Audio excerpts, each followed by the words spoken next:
Bismillahirrahmanirrahim. Assalamualaikum warahmatullahi taala wabarakatuh. Bismillah, alhamdulillah, salatu wassalamu ala rasulillah Muhammad ibn Abdillah wa ala alihi wa sahbihi wa man wala wa la hawla wa la quwwata illa billah. Subhanaka la ilma lana illa ma 'allamtana innaka antal alimul hakim. Rabbi shrah li sadri wa yassir li amri wahlul 'uqdatam min lisani yafqahu qawli wa shrah lisani wa hdi qalbi bi haqqi sayyidina Muhammadin sallallahu alaihi wasallam. Allahumma salli ala nuril anwar wa sirril asrar wa riyadil aghyar miftah babil yasar sayyidina Muhammadin mukhtar wa alihi al-athhar wa sahbil akhyar adada ni'amillahi wa afdal amma ba'd.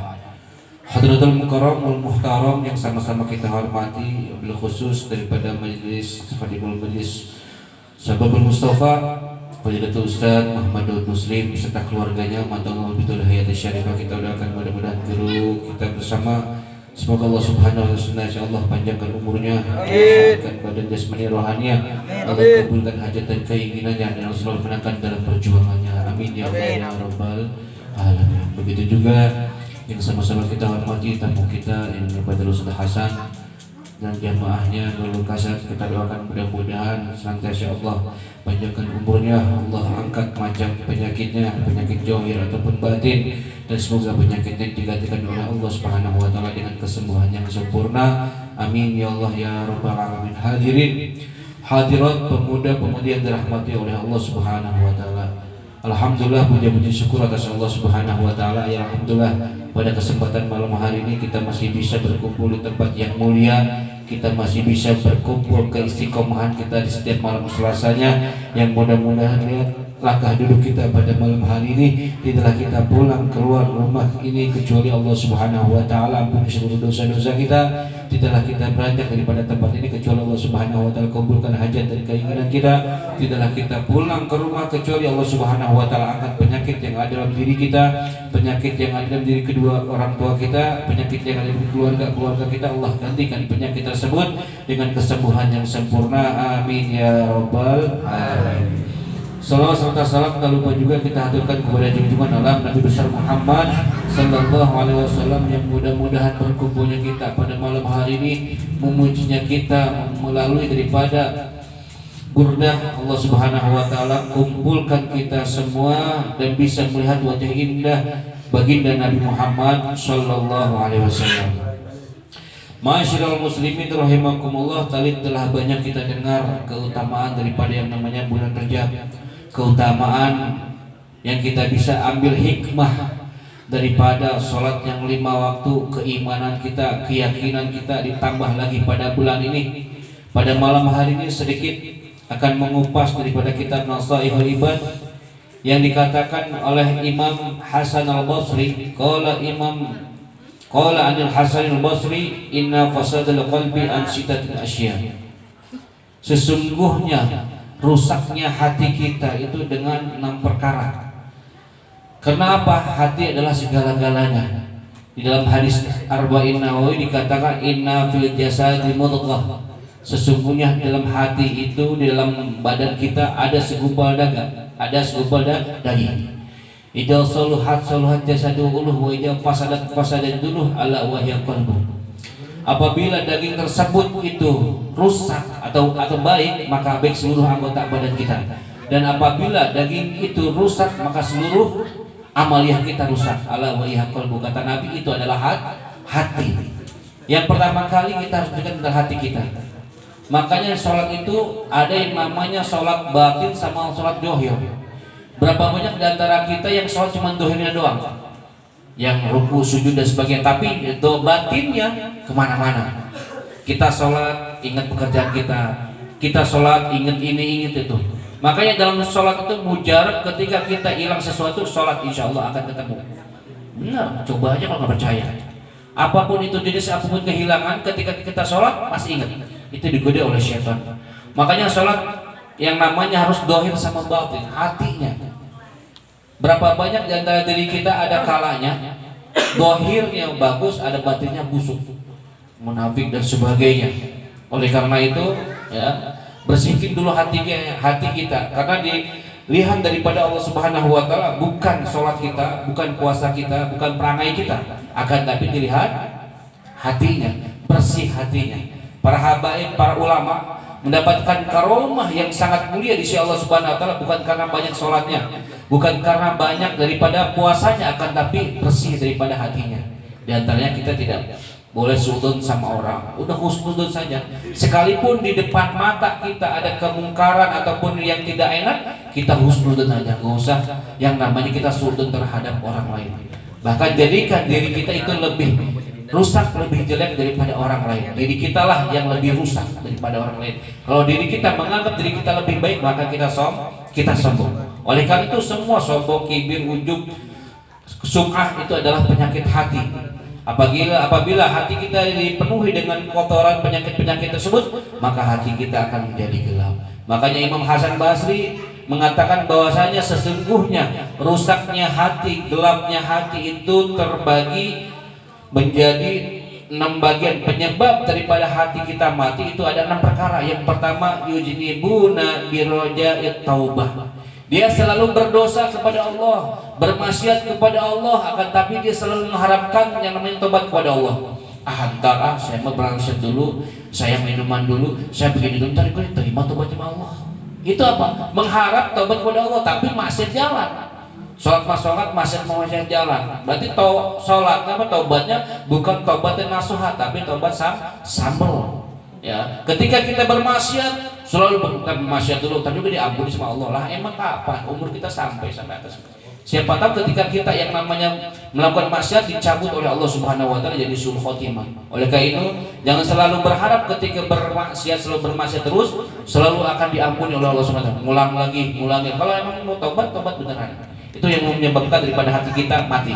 Kemudian yang kedua kata Imam Hasan Basri, wa ya'lamunal ilma wa la ya'malun. Mereka orang mengetahui ilmu, belajar ilmu, mendapatkan ilmu dari guru-gurunya, akan tapi dia tidak mengamalkannya.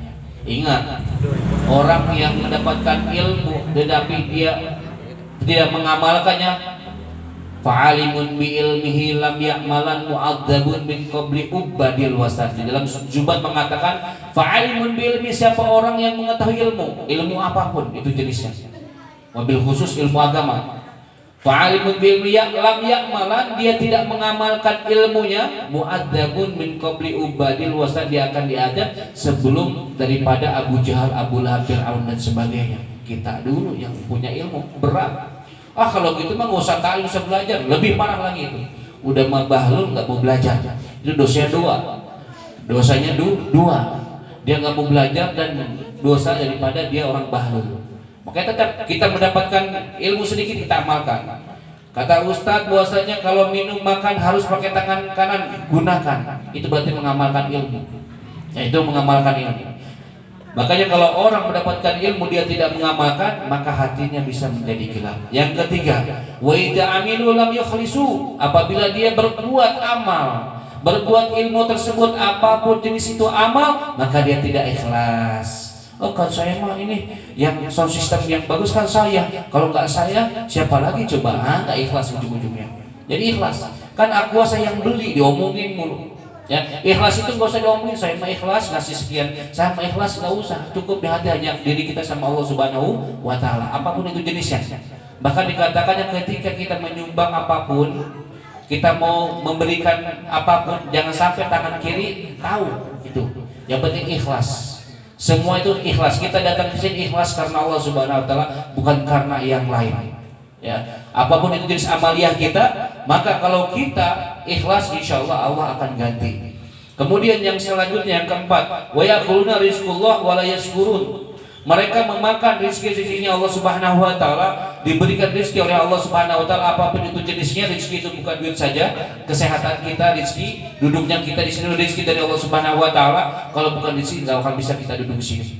Semua pilihan Allah Subhanahu wa taala. Jadi kita cuma tahu rezeki adalah uang doang. Tetapi di sini duduknya kita rezeki Allah Subhanahu wa taala. Kita duduk saja di sini, rezeki udah datang, ada aqua. Kita pernah minta enggak pernah minta. Itu rezeki dari Allah Subhanahu wa taala. Melalui seseorang menyebutkan bahwasanya di sini ada air untuk diminum. Itu rezeki dari Allah Subhanahu wa taala. Akan tapi dia tidak bersyukur kepada Allah Subhanahu wa taala. Karena Allah mengatakan dalam firman Allah Subhanahu wa taala, "La in syakartum la azidannakum wa la in kafartum inna adzabi lasyadid." Kita bersyukur kepada Allah. Siapa orang yang tidak bersyukur maka ajarku sangat pedih. Jadi apapun itu jenisnya rezeki yang diberikan kepada kita, kita syukurin. Kalau kita tidak syukurin, maka hati kita akan menjadi hitam. Bashkuru ijrul a'dha fi mardatillah, maka bersyukurlah atas jalannya anggota badan kita. Lisan kita, mata kita, tangan kita, kaki kita, kita masih bisa beranjak di tempat seperti ini. Kita bisa duduk, membaca Quran, bersolawat kepada Nabi Muhammad SAW. Syukurin. Syukur kepada Allah Subhanahu wa taala. Alhamdulillah, waktu senggang kita, kesehatan kita dipakai untuk berzikir kepada Allah Subhanahu wa taala. Kemudian yang kelima, wa ma yardawna bi qismatillah, dan dia tidak pernah ridho dengan pembagian Allah Subhanahu wa taala. Jadi baik kecil enggaknya pemberian daripada Allah Subhanahu wa taala, kita harus ridho. Dapat penghasilan hari ini sekian, itu memang sudah ditakdirkan oleh Allah Subhanahu wa taala, kita bersyukur. Kita takdir kepada Allah Subhanahu wa taala. Kemudian yang terakhir adalah wa yadfa'una mautahum la ya'tabiruna. Mereka orang menguburkan daripada mayat-mayat mereka. Ketika ada orang yang mati dikuburkan. Akan tetapi la ya'tabiruna, tidak jadikan ibrah, tidak jadikan percontohan bahwa diri kita itu bakalan nyusul seperti mereka. Ketika kita yang namanya nganterin mayit, ada orang meninggal, jadikan kuburan tersebut, mayit tersebut, jadikan ibrah, pelajaran buat diri kita, bahwasanya kita bakalan menyusul. Kita apa yang harus kita siapkan? Mereka orang yang meninggal udah dimandiin, disolatin, dikapanin, diajiin, dikuburin, talqin, ada yang bawa, digotongin. Belum tentu diri kita ada yang seperti mereka. Oleh karena itu, jadi yang namanya jenazah tersebut, mayat tersebut, jadikan ibrah buat diri kita, bahwasanya kita bakalan menyusul kepada si mayat tersebut. Ada kalanya ketika yang namanya jenazah dikuburkan sebagainya pada hura-hura. Makanya Nabi mengatakan bahwasanya kafa bil mau'idhah, kafa bil mauti mau'idhah, jadikanlah, cukuplah daripada kematian sebagai nasihat buat diri kita. Kita tidak bisa apa-apa. Udah nggak ada yang bisa memberikan manfaat kalau sudah mati. Oleh karena itu bersyukurlah kesehatan kita, iman Islam kita masih bisa menuntut ilmunya Allah Subhanahu wa taala.